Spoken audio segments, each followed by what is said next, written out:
So to start this project, you start uh, a new Xcode project. Um, in this case, it's going to be a single view.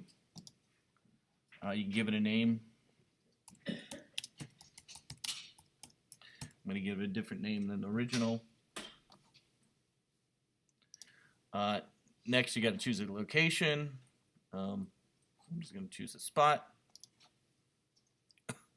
First thing we're going to do is, if you remember, if you've looked at the chapter again, it's going to be all on an iPad. So down here where it says devices right here, instead of universal, we're going to say iPad. It doesn't, you can choose, I guess, which, this is actually not the iPad version when it says deployment, it's the version of the code. So just leave that default, that'll be the latest one, that's whatever this version is on this computer right here. And then main interface, yeah, that's fine. I think that's the only thing you need to change right there was the iPad right there.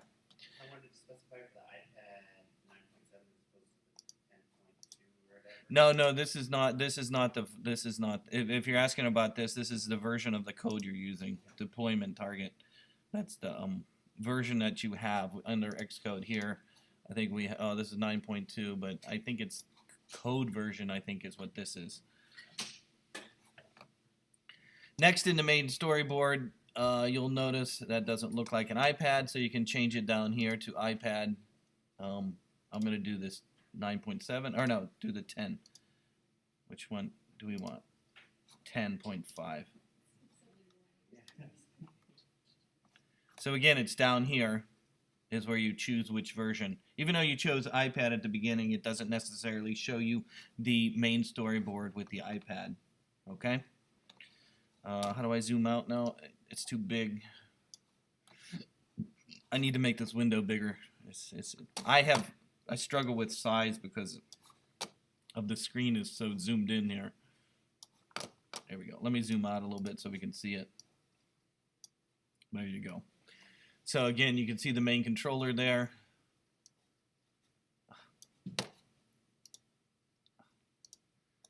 No, I can't bring my left bar back. There we go. Next thing we do is we can bring in our graphics. If you want, you can bring in your own. Again, they need to have a space, or you can just bring in the Apple Pie graphics. If you don't know where they're at, you can just drag them in this window. Under the student resources, if you downloaded that folder, is where the Apple Pie graphics are under chapter 2 under here. And you'll notice they have a PDF at the end there. And to bring them all in, you can just select them all and drag them into the assets window. So I chose this first. It pops up here, and you can just drag them in like that, and it'll bring them in. So you can drag and drop on the Mac operating system here to bring your graphics in to there. Again, they're 0, 1, 2, 3, 4. The PDF at the end doesn't even show up, as you can see there. It's not dealing with the extension of the file. So I don't know how that interferes with the code as far as the PDF at the end.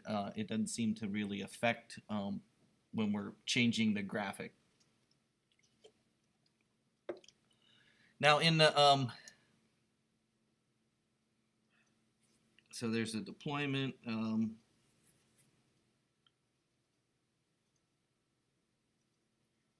Oh, they want you to change it to landscape mode as well. So I'm going to go back to the main storyboard here. And orientation is landscape. So again, I chose iPad 10.5 and I chose the orientation as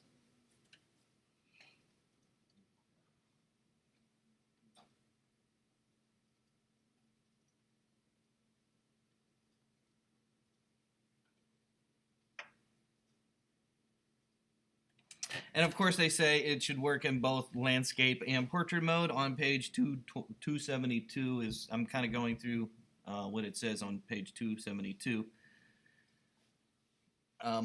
If I could zoom out, hold on, let me hide this for a minute. Oh, that's so far though, it's hard to, there we go.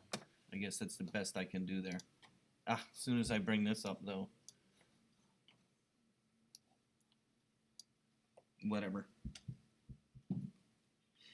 There's an image at the top following by a grid of buttons and then a row of buttons and labels containing text. Perhaps the simplest way to build this interface is by using a vertical stack view. Find the vertical stack view in the object library and drag it onto the iPad canvas. Again, remember we were looking last class at the different options down here. So you want vertical stack view is this option here. And to drag it on, you just drag it onto the canvas and release your mouse. Then what you want to do is, of course, stretch it out so that it fits the entire screen. I think I demonstrated that last class where you go into the constraints and you put 0, 0 in there and it'll fill it to the screen. So as you learned in an earlier lesson, you can determine the position, width, and height of the stack view by adding constraints between the stack and the super view. Where does the stack start? Where does it end? The image view is near the top, and the last label goes along the bottom of the screen. The grid of buttons begins near the left edge and ends near the right edge. Therefore, the stack view can be constrained to cover the entire screen. Select the stack view and use the Add New Constraints tool to add 4 constraints. Set all fields to 0. And the red indicator will illuminate to show that the edges are being constrained. When you're done, click Add 4 Constraints. So again, just like I said last class, if you click on this one right here, to fill this in the screen, you put your 0, 0, 0, 0, and it adds all your constraints there. And if you say Add 4 Constraints, it'll stretch that stack view to the entire image. Next, and they show you that on page 274 in the book. We have already gone past that. Let's move on. Oops. Next, you're going to put a tree on there. Now they start with the 0 tree. As you can see, it's the tree with no apples on it. It's okay. We're going to change the graphic using programming anyway, so it doesn't really matter at first, I don't think. You know, you should put the 0, 1, I guess is what I'm trying to say. So to put that on, now you're ready to add views and controls to the stack. Search the object library in the image view and drag one of the stack views. So again, in the object library, you're going to drag image view and drag one into the stack view. So again, we're putting one of the images on, so you're going to put image in there. And of course you got your image view. I'm going to drag my image view onto the screen.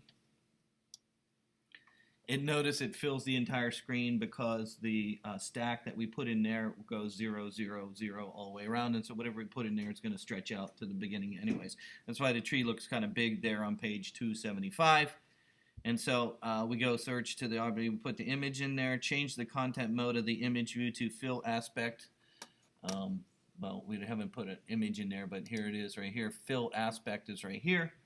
And whatever image you put in there will fill the entire box is what it's trying to say there.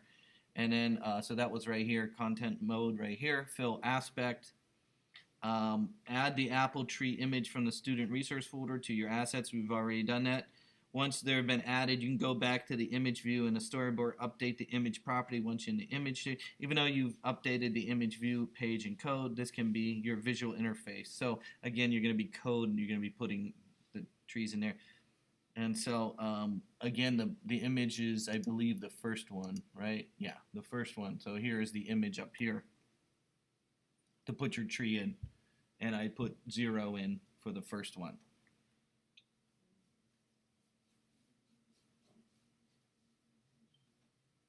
Everybody got that so far? I'm on page 276. So for this image, again, fill, aspect fill, and then tree 0 there. Don't we want tree 7? No, at least I'm following along with what it has here. Yes? So, I put all the assets in assets folder, but then in the image view, it's not showing anything. Or the images. I do have it selected. Yeah. You clicked here in the middle of the screen. Did you drag an image view in there? I did drag it. And you changed it to fill aspect. I did that. But you have no image here. But then up there it doesn't show. There's no image there? Let me see. Drag it. Right, try bringing your graphics in. Let me see.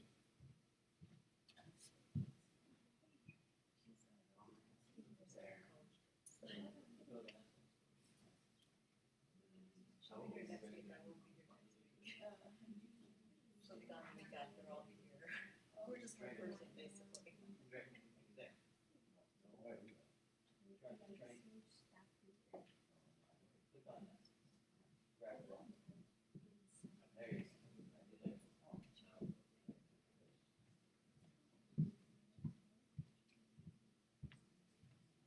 go. Okay, so we have one tree in there.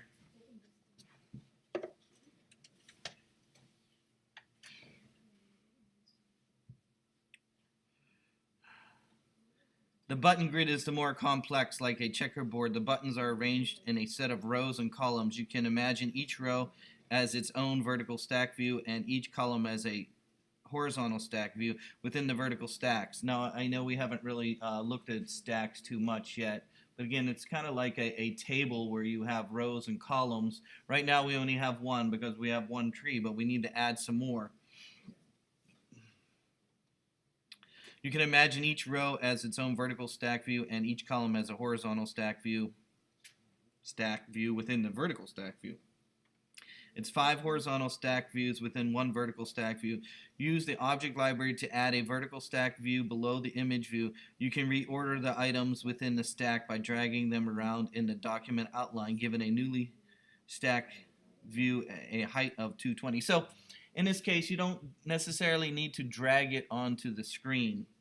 If you look over here at the stack view right here, you'll see that we have a tree image in there. Well, mine says tree 0. In the book, it says tree image view. You can actually drag the stack view over here. So add a vertical stack view below the image view. You can reorder them. So we're going to go back over here to where it says vertical. And instead of dragging it here to here, we can drag it over here. Do you see how I drag into the view? So you drag over here. You don't necessarily have to drag onto the view, okay? You drag it there. So again, find vertical over here, and you drag from here into this list view here, and you put it below the tree. So again, drag from here to here. Okay? Each of the horizontal rows that you add will be equally in size. Oh, wait, we've got to give it a height of 220. So okay, hold on. Drag it in there. We've already done it. Give a newly added stack view a height of 220. So where do we put height on? Would it be here or here? Who says here? Who says here? Who says here? Who says there? Okay. Height of 220, right? Okay.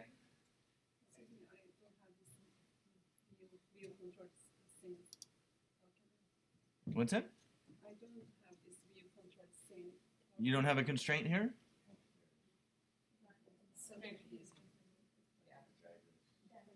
Did you find it? Yeah. Okay. Notice how my tree got smaller, right? And the reason why is because we put a constraint in there. Remember, this is 0, 0, 0, right? Okay, so we put a box in here, and we gave it a height of 220. It pushed it up. Okay, so it's like we have two boxes now. Think of that. So you have one box here with the tree, one box down here for the letters and all the other crap. Everything else is going to go in there. Is that cool so far? You notice how I dragged again, the vertical stack goes over there, and then add the constraint in there, right? Anybody got that? Okay. In constraints, yes. Under height, there's a height option in constraints. Do you see height? And put, right, by default, I think it said 200. I changed it to 220 and add one constraint. Everybody cool? Let's continue. That's why I told you this is a tedious part. You'll see there's more tedious parts to this as well. Each of the horizontal stack or views or rows that you add will be equal in size. Select the newly added vertical stack view. Then open the Attributes Inspector and change the distribution property to fill equally. So again, I still have it selected. See it right there? Okay. And so if we go over here to the the little thing that points down, whatever, the attributes inspector right here. Change the distribution right here to fill equally, so that everything we put in there will be basically we're going to put more boxes in there. We need more boxes in there, and we want them to go all the way across. That's what the fill equally does. They'll all be this width. Now a horizontal stack view within the vertical stack. Each of the buttons or columns are equal in size. So select the horizontal stack view, then open the attributes inspector and change the distribution property to fill equally. We already did that. Or no, we didn't do that. Wait, hold on. We did horizontal, right? No, we did vertical. Vertical. Okay. Now add a horizontal stack view within the vertical stack. So we have to go horizontal down here. You just say stack, it would give you both. Oh, okay. Stack. It's easier to spell.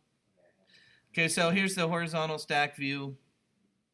Again, add a horizontal stack within the vertical stack view. So if I twirl this down, it needs to go inside here, right? So you can actually drag from here to here, and it'll be inside here. Does that make sense? Again, you can drag from here to here. See, it's like in groups, right? It's grouping, right? It's grouping. So if you want this to be inside this box, you could drag from here to here. That'll put it in there. But you could drag again here to here under the triangle, and now it's inside that box. If you just drag it, could it, like, kind of just guess it? Yeah, here, let me undo that. You could drag, as long as you get it in the box, so you could drag here, and it should put it as well. See that right there? So it does it either way. But if you put it on top of something, the first one, you could just move it around, right? You mean If you add it in the top. this stack, one? Yeah. It'll be with the tree. But then you could just drag it down to where you want it if it went in the wrong place, right? Yes, you can move things around in here as well. Yes. So, and now add a horizontal stack within the vertical stack. Each of the buttons or columns are equal in size, so select the horizontal stack view, then open the attributes inspector and change the distribution property to fill equally. So again, in here, we're going to be putting things in there, and you want them to be evenly spaced across, which is the letters. To do that, you're going to go over here to the distribution property and fill equally. Right here. So again, I have this selected, fill equally. In the interface, there are 5 buttons per row except for the last row, which has 6. Use the object library to add a button to the horizontal stack view. Now select the buttons and copy to your clipboard. Now paste a new copy of the button into the stack view, Command V, and repeat the step until the stack view contains all 5 buttons. Use the attributes inspector to update the text of each button to a single capital letter. So this was the time-consuming part. That's why I wanted to give you one that actually had all that. So here's the so you go in here and you put a button in there. Okay, and you grab a button in there and you put it in here. Okay, it puts one button in there. So if you select that button, you can put your letter on there if you want. We can put an A in there if you want. Okay, so we got one letter A. And here it is, button right there. You can select it here as well. And we can copy, Command C, and then Command V makes another one, Command V makes another one, Command V makes another one, and Command V makes another one. Notice they're equally spaced. If you want to change the letter, you can change it actually over here easier than trying to select something down here. To change the letter, of course, we're going A, B. I believe you can, I thought you could click it there and change it. Can't change it there? No, I guess I do have to click it here and then B, and then, but this helps you select it. C, D, and what's after D? E, E. Okay, so we have all letters across in this stack view, right? Below the grid buttons, add 2 labels for, And then, of course, we need to copy them all down.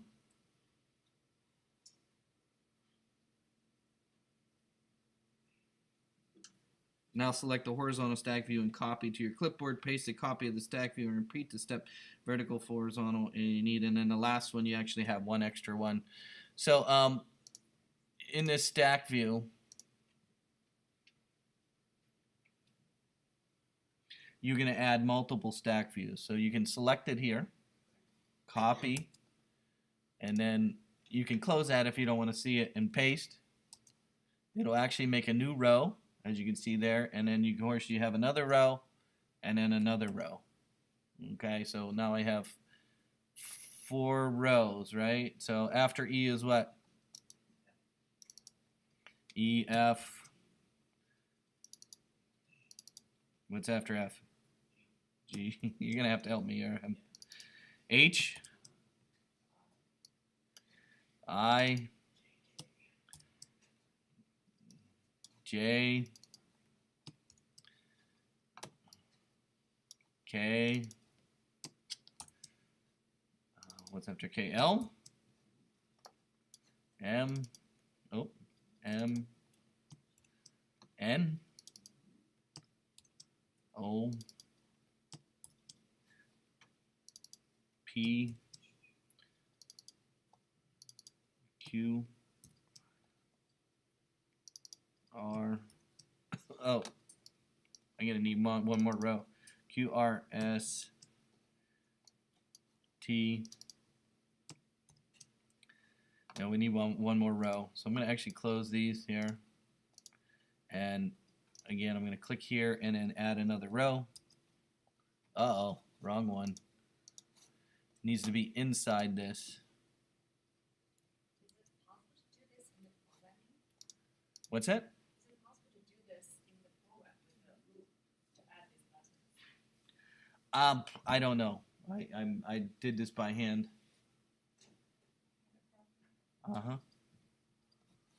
Hold on a minute. And then let's add one more row. And then what do we got? T, U, V, W, X, Y. Now, of course, there's no Z. So we're going to go inside here. We're going to grab the Y. We're going to copy that. Oh, copy that. And then paste it. And it adds one extra one. And then we put our Z on the end. Okay. So the reason why we do it this way is because we're using the letter that's on top of the label. Okay. So when the person clicks on it, the programming knows what letter you clicked on. Because it's using that letter that's on that label. So that's sort of why they go through this whole process instead of a loop. Yes?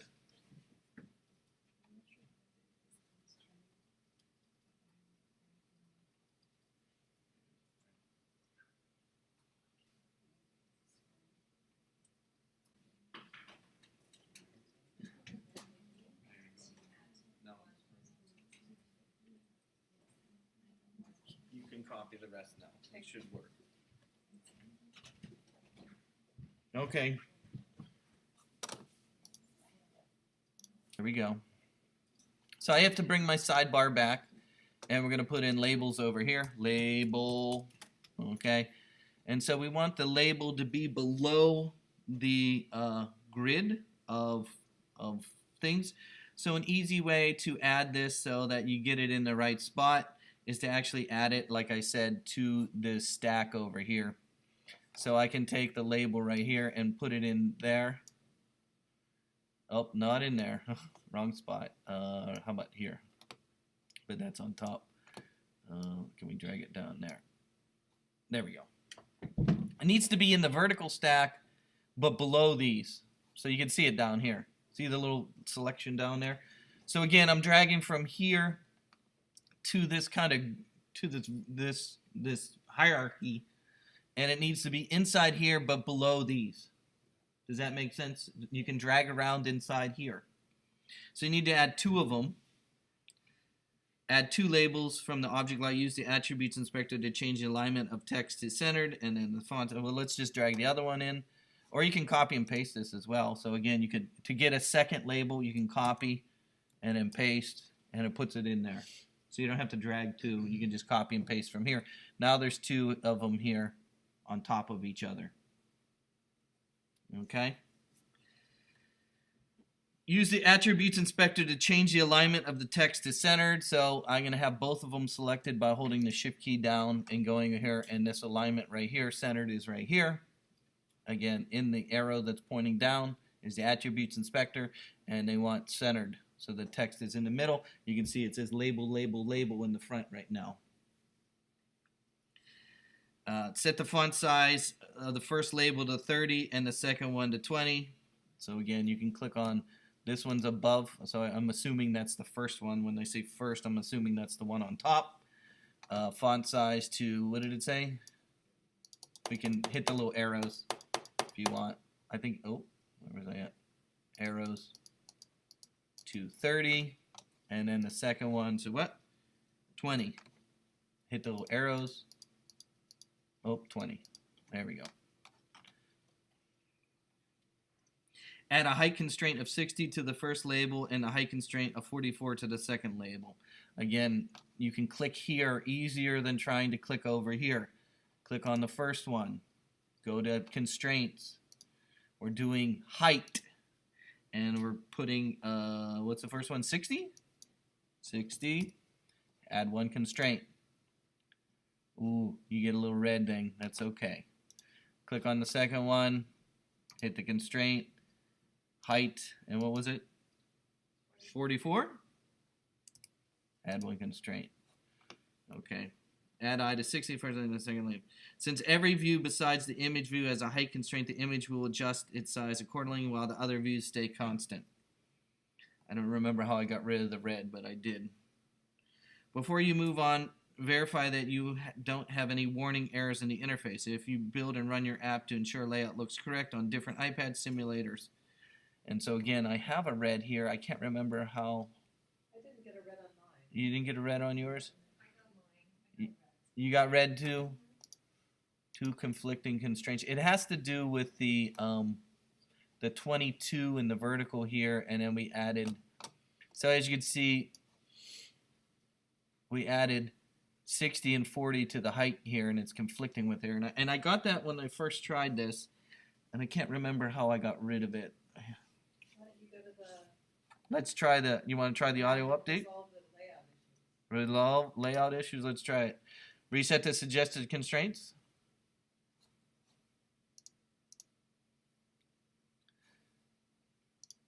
Reset the suggested constraints. Or so I have label selected. I don't know. Let's try it. My red is gone. Oh, that red is still on there. Let's try that. Let's see. I don't got red, but I don't know if it's going to work. So let's test. We'll see if there's anything here. Let's save in case we blow up. Oh, I didn't want to duplicate. I want to save. And let's test and see what it looks like. So with red, we cannot test. The run destination Apple iPhone Plus is not valid. Okay. Where's the run attribute? I thought I have it right here. Don't I have? I got that message too. I have iPad there. I have iPad there. Oh, this is up here. It's this one. I'm sorry. Right here. See this? We want to test it on what? We're doing 10 inch, I think? Yeah, 10 inch. So change this up here before you hit the run to iPad. Change what? Up here in the top right here, this is where when you're doing the test, it's this one. You want to change it to iPad up here. Right here. And so let's see. Uh-oh. Oh, there we go. Again, my screen is not very good, but at least we see something. And we got our tree, we got our letters, we got our labels. So we got something. So hopefully if you got everything right, it should kind of look like this. I know it took a little while to get to there, but hopefully the constraints are kind of hitting you. Hopefully putting things in that vertical bar to move things around, I think, is a good thing. it helps a little bit than trying to drag things around in the storyboard. With the layout, if that's a problem, then you can still run it. What's that? With the red, It still works. yeah, you can still run it. So again, you can rotate. Let's see if it works if I rotate this. Whoosh! I can't see the bottom though.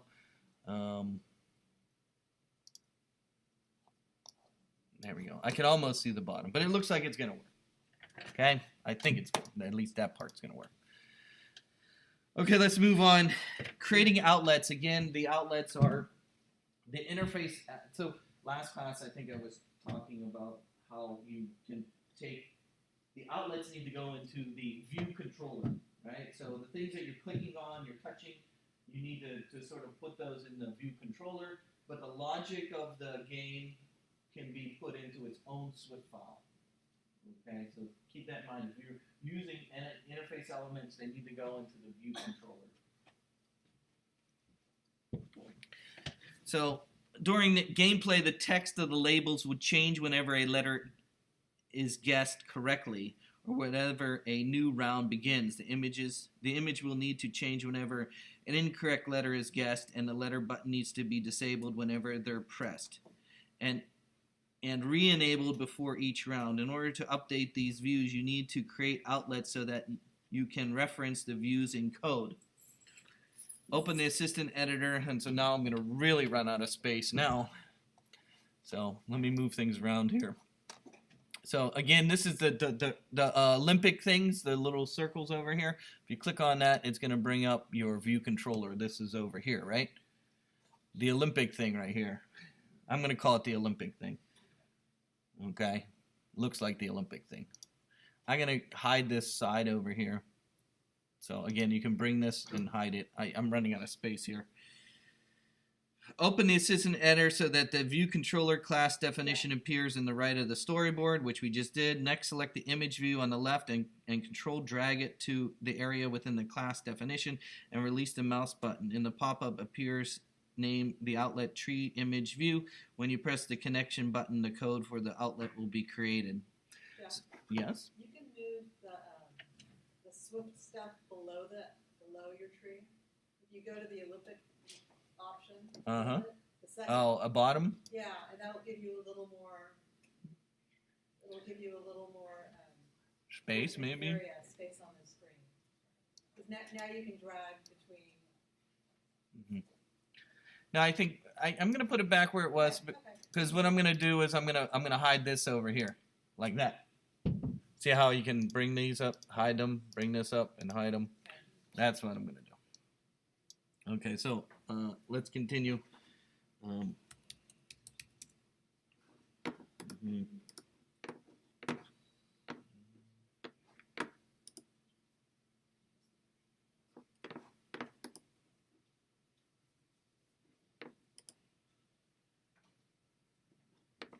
So let me make sure I drag it into the proper place here.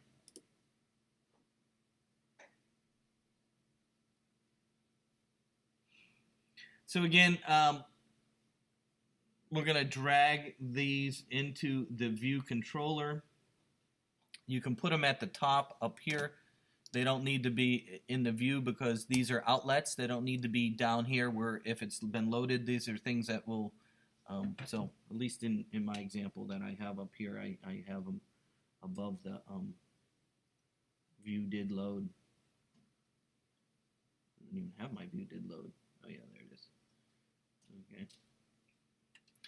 So again, we can comment our code. I think some of you, I looked at your code and said, hey, maybe you should start commenting your code. So again, these are going to be the outlets. So you might want to comment here that you can put 2 dash lines like that and say, you know, this is the outlets, L-E-T-S, like that. Or I was looking at some other samples where people use the word mark, outlets, outlet, L-E-T-S. That's it. Sorry, mark outlets. So again, here's how we're going to do it. The first one is the tree. To put the tree in there, you're going to hold down the control key and click and drag the tree to right here underneath it. We're going to release the mouse on there, and it's going to come up with the outlet right there.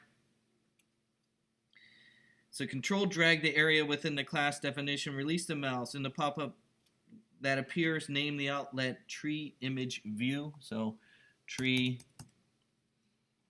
image view, like that. When you press the connect button, the code for the outlet will be created. And so they don't tell you to change any more of this. I think this is fine right here. It's an image view right there. It's an outlet. So we're going to hit connect, and you put your IB outlet in there. So in addition, the exclamation point means it's empty. It can be empty first. I don't know. Later on in this chapter, they talk about the exclamation point. You've probably seen that before in your code in certain places. But the exclamation point is meaning is that this can be empty for temporary. Okay, so this doesn't have to have a value quite yet. So it's saying, hey, you made this, and it will have something soon. How about that? It will have something soon. At least that's what they say in the book there. Okay, let's do the next ones. We got to do 4 of them because we need to control 4 things. What do we need to control? Well, we need to control the tree. We need to control the letters. We need to control this label, and we need to control that label. So all 4 of these need to be in there with an outlet or an action. Repeat the process for the 2 labels. Okay, and correct word label is one, and score label is the other one. So the first one, you can click on it, and I'm going to hold the. If you're having trouble selecting things here, again, you can click on them here as well, right? And you can drag them from there as well. See how I'm dragging from that stack view over here as well? Do you see that? So if you're having problems selecting things here, you can drag from here to your code there as well. And what was the first one to be called? Correct word label. Correct word label.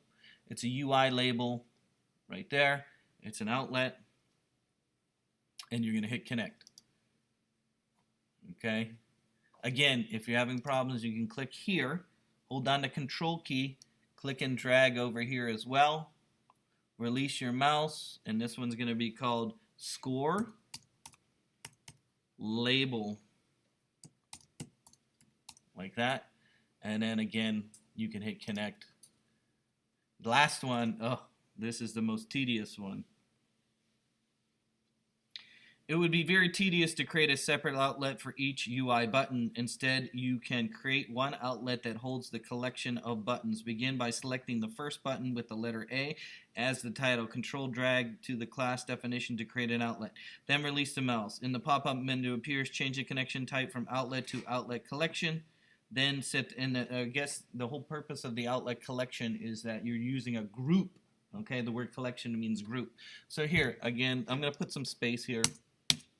A little bit, so I have a little bit of space. Then I'm going to grab letter A. Again, you can click here as well if you're having problems, and it might even be easier to use it over here. Again, here we go. We're going to use the control key and going to click and drag down here.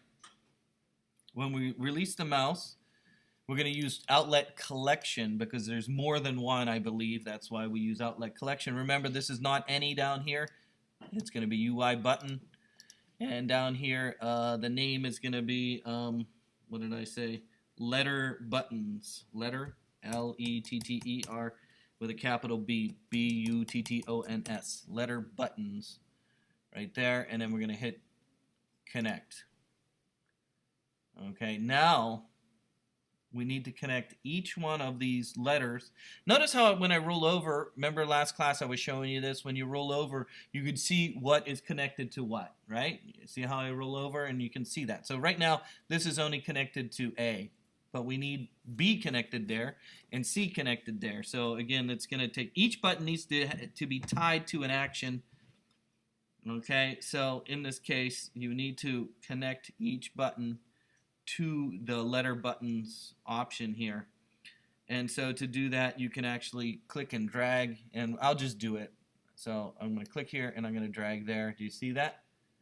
I think I showed you that last class. I'm going to click here and drag there. Do you see that? Again, click here, drag there. Click here, drag there. I'm just going to do it. Click here, drag there. Click here, drag there. Click here, drag there. I'm just going to do it. I know I was going to give you a starter one that I kind of did this all for you, but look how fast I can do it. I'm going to do it. I'm a pretty quick clicker here. So you need to connect each one of these to it. I'm a pretty fast clicker. Did I do K? You don't want to do it twice. That'll mess things up. Uh-oh. Oh, I did that one. Yeah, try not to do it twice. I think that causes problems.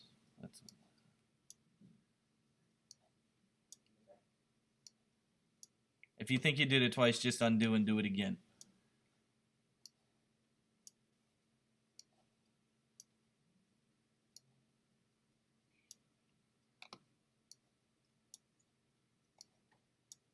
Okay. So you see that was tedious. I will pause for a minute if you want to do that. It shouldn't crash because we haven't really added anything. All we did was add outlets.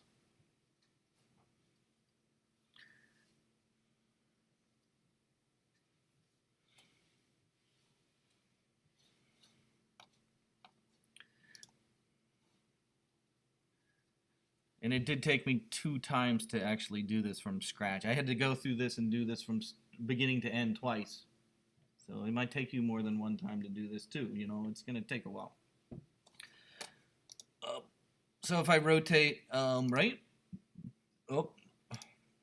left, there we go. I can almost fit it on the screen. Notice you can click on the buttons. It recognizes them as buttons. See that? Now, of course, it doesn't change, but there. So let's just do a little programming, and then we'll stop for the day, and we'll finish next week. So let's think about how do we move on from here next. So as we continue here, we've added our outlets. Each button needs to be tied to an action. Again, it would be tedious to create a separate outlet for each button, so instead we create an action that all the buttons call when pressed. Begin by selecting the first button, letter A, and then title. Control drag, we've already done that. Appears, change the connection type to action.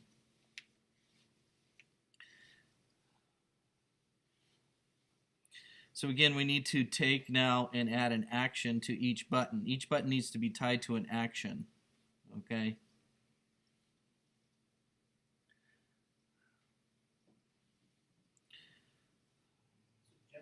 Yeah, hold on. I have to think about this for a moment.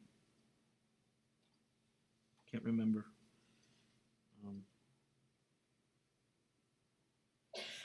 I think we made a mistake. I think instead of just dragging, I think we needed to hold down the control key and say action for each of that. I think we needed to hold the control key down. No? No, that didn't work. Uh-oh. Uh-oh. Now I just deleted everything, didn't I?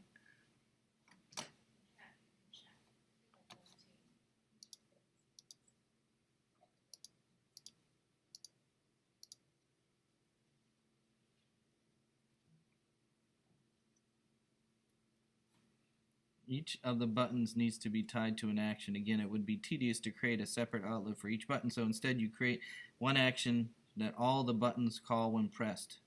Begin by selecting the first button with the letter A as the title. Control drag the class definition and release the mouse button in the pop-up. Oh yeah, we don't need to do that. No, that was right. Yeah, we did that part, but this one is another one. We need one that says button tapped.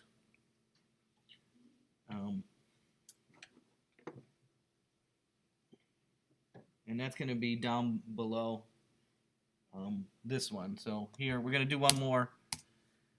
Hopefully this Z that I did twice is not going to cause a problem. Did I do Z twice? I did. How'd you get rid of one if I did it twice? You go to the button, go back to the button, the The Z Z button. button? Yeah, right click it. Later in the whole row, you're not. Yeah, and then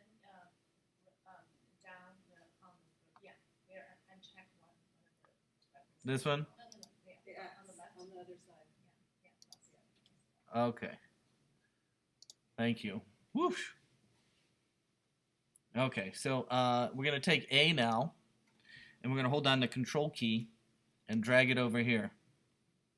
Okay, now this time we're going to call it action instead of an outlet. So if I release my mouse, instead of outlet, we're going to call it action. Then this is where we need to make sure that it doesn't say any here, that it says UI button right here. Make sure it says UI button. That's what I was reading about, how it knows to take the letter that you chose and put it into the so it appears that the connection type to action, set the name of the action to button pressed. So we're going to change the name to button pressed, P-R-E-S-S-E-D, or tapped, I'm sorry. Oh no, it says button pressed, but then in the code they have button tapped. So yeah, this was a mistake that I found in the code in the book here. If you notice, and that confused me at first. I'm like, why does it say button tap down there and it says they tell you to change it to button press? Either one, just making sure you know which one is the correct one because they use it later on. Yeah, I can't remember now. Button tapped is what they use. So if you want, I would use the button tapped instead of button pressed. So don't use button pressed here. Use the word button tapped because they use that later on. Okay? Button tapped. Change the UI. When you press connection, the method will create whenever the letter button is tapped. It should be disabled. A player can select a letter more than once. So this is going to be the action to turn it off. Why change an argument type to any to UI button in a pop-up? Since there are 26 buttons connected to the same action, you'll need to use the sender to determine which button specifically triggered the method. If sender has the any type, you can't access the title property. So again, the reason why they have UI button here is so that whenever the sender sends it, it's going to send what is the letter that's on top of the button. That's sort of what they're saying there. So hit connect, and you should have a action, function, button tapped, sender, UI button, and so we can then use whatever label they collect Then on how it. do we know where to put this? Not to put it under. Does it matter where? Because it's an outlet and an action here, I believe that's why I have it at the top.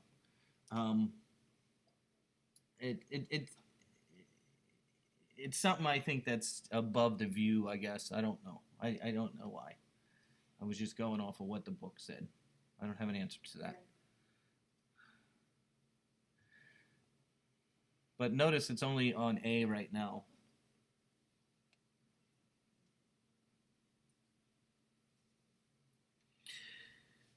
Control drag the rest of the buttons to the existing action. You'll know the connection is valid because the blue rectangle will appear as you hover over the mouse near the method. So we're going to have to do the same thing again.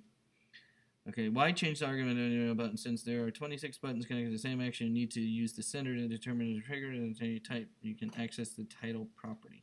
Control drag the rest of the buttons to the existing action. You'll know the connection is valid because the blue rectangle will appear as you hover the mouse. So you need to do the same thing we did before with this one, right? So it's kind of the same thing. We're going to control drag to all of them. That's why I wanted to give you a one that was already made.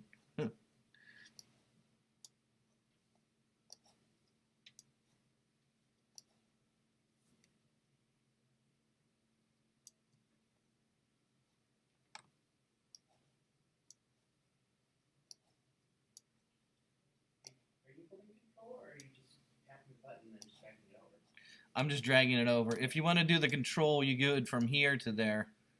Or no. Hold on, let me think. I need to think of, yeah, I don't know what I'm doing here. Hold on. I didn't do that one yet. Hold I on. don't think it matters if you hit control or not. Yeah, I'm not sure why they tell you to control. I think what I'm doing here is this is correct, where you go like this.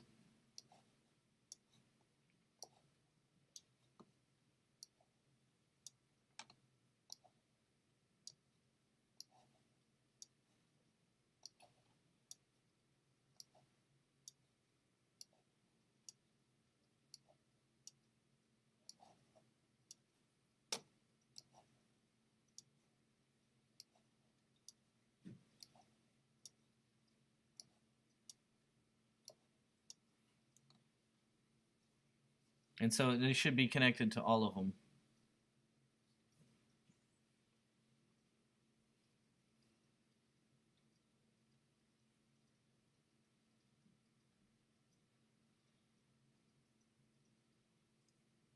Be able to run your application and verify that tapping each button disables it. Well, of course we haven't disabled it. We haven't put the code in, but they have a disabling code there in the on the page there on page 281. And I did get that to work.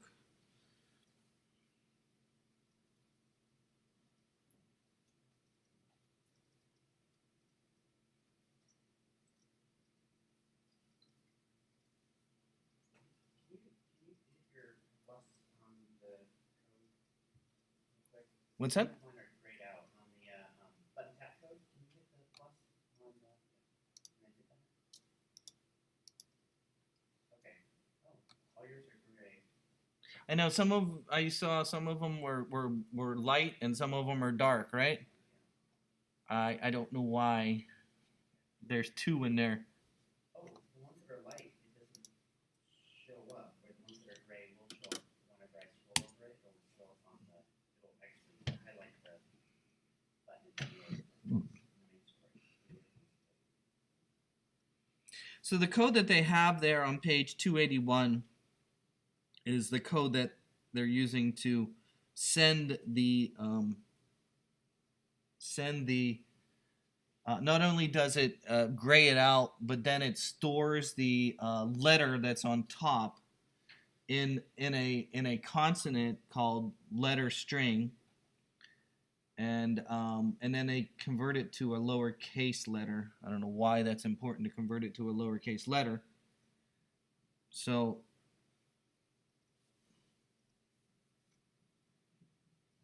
then they have an update game state, which I think is actually somewhere else they call that. So on page 281, if you look at it there, they have this code where it says sender dot is enabled, and then they say equals false. Then they have let letter string equals sender, and then there's a dot between there, and then this is where it tells what title, which is the label, the letter that's on top, I believe, for, and then they have dot normal,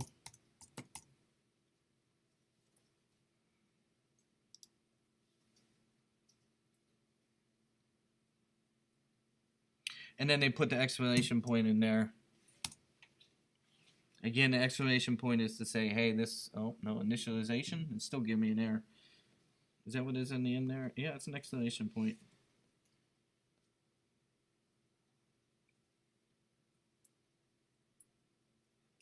And then the next line where it says let letter equal character with a capital C,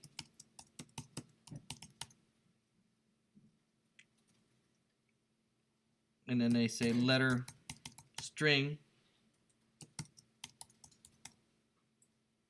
dot lowercase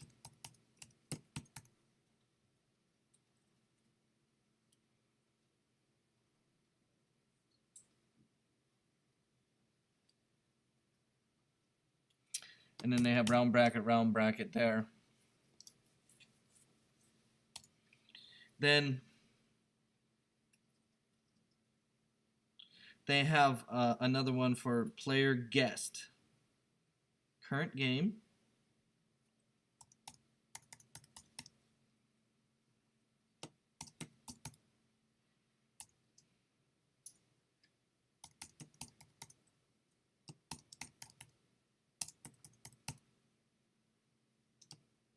Letter, colon, letter, all lowercase.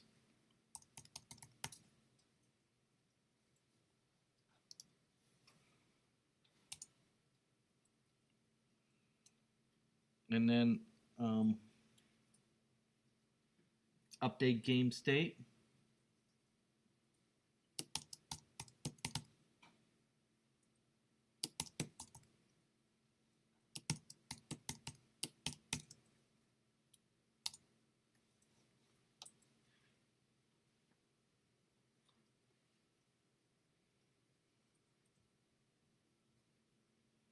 And the reason why we're getting errors is because we haven't told these values to actually be something. So It's in a D on lowercase. Mhm. With a D at the end. Case.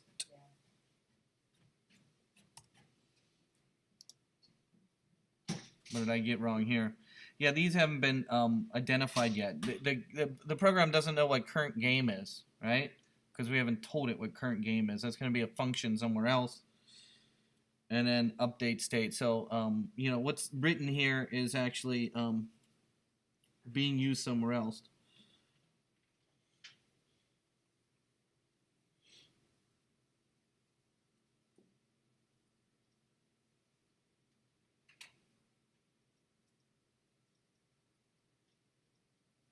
Update game state is lowercase u.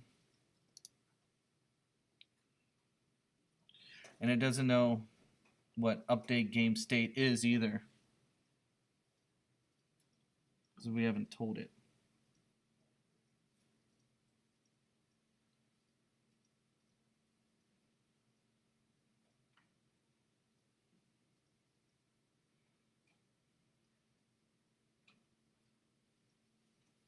So we need to make a variable for current game. So we need a variable for current game. So up here, I'm just going to make a variable. So it doesn't know what current game is, so you have to make a variable for that and call it current game. That's why it's giving you an error message there. So I'm going to give it a variable called current game, and then I'm going to have it be called game. And put the exclamation point because it needs a current value first. I believe that would work. It's still not resolving this though. Oh, there it goes. But no, it's giving me an error message there.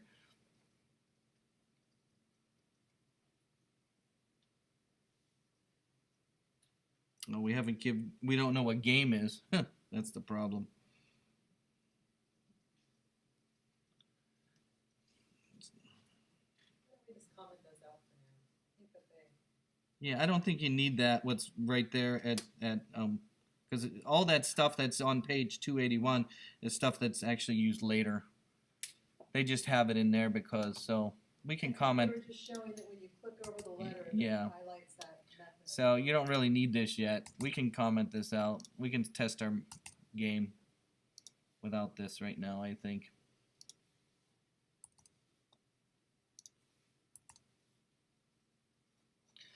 So let's test.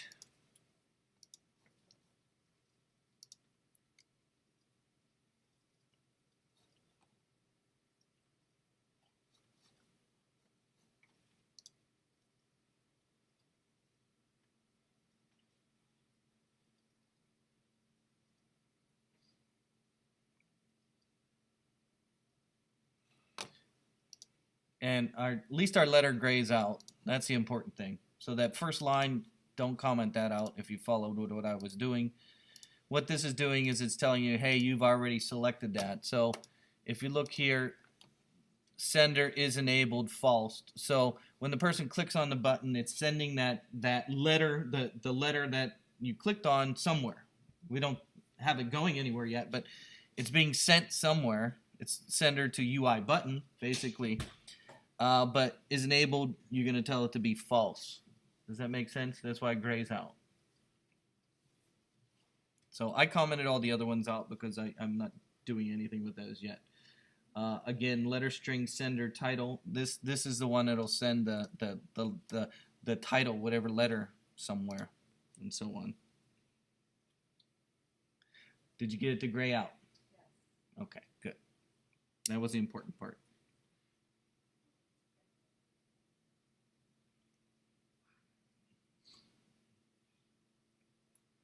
Everybody cool with that?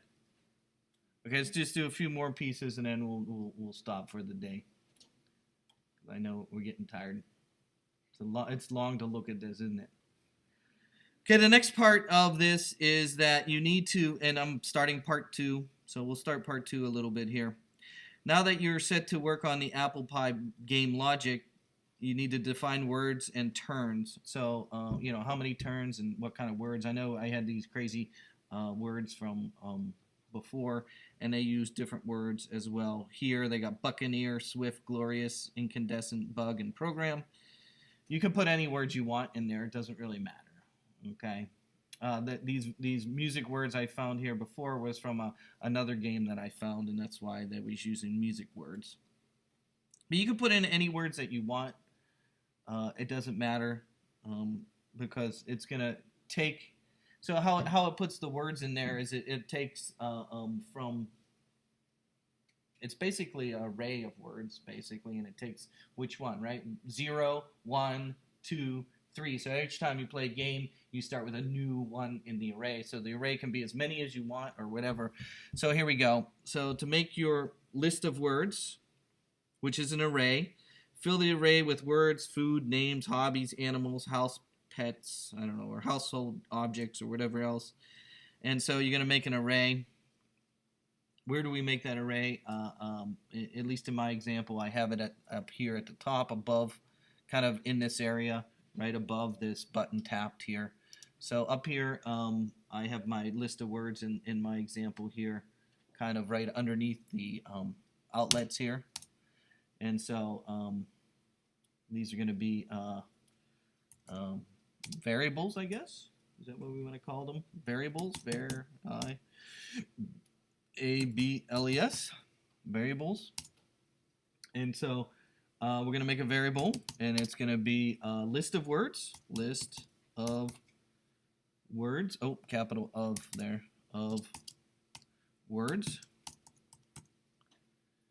And then list of words, and then we're going to make an array. If you remember, array is the round square bracket. And then, of course, it's going to be in quotes. And so what do you want to do? You want to do people's names? You want to do places? How about we do we can do places. I don't know if I should put a space in, though.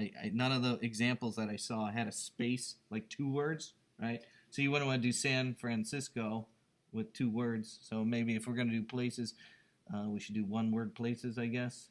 Or do you want to do food? How about we do food? We could do apple, comma, peach, comma, since we got an apple tree, I just thought of apples. What other word could we use?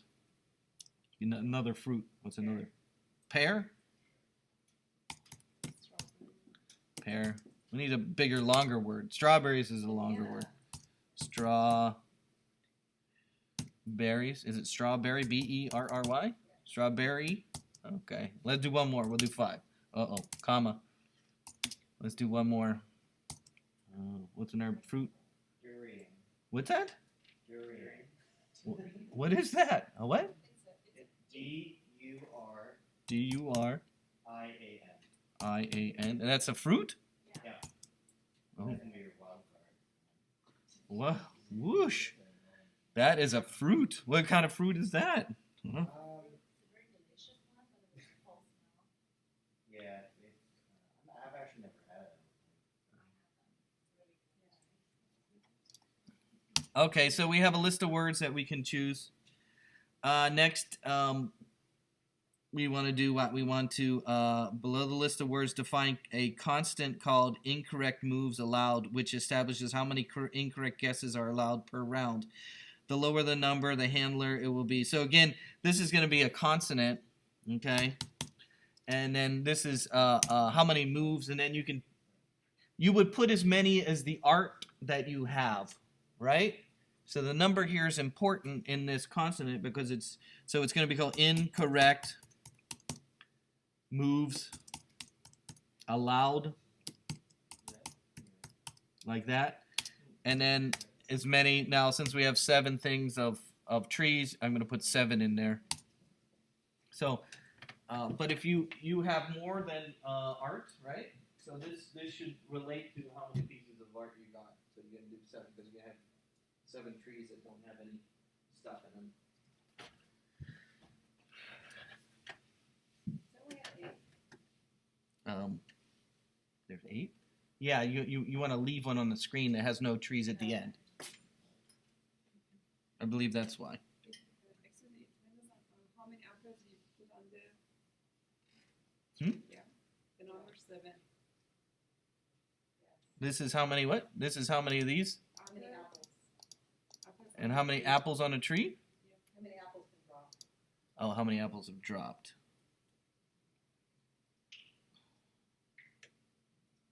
There are 7 different images of apple trees provided, so you want the value to be between 1 and 7. Okay, the last one we'll do here would be, let's make the variables for the wins and losses. So you can have a variable for how many times you win, total wins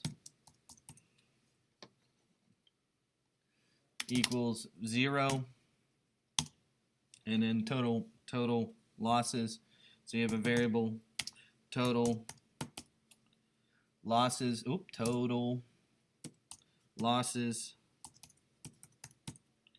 equals 0.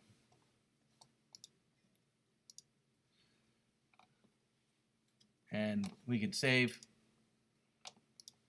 And we can continue. The next part is I would say we should stop now and we just finish next week. It's okay. It's pretty long already.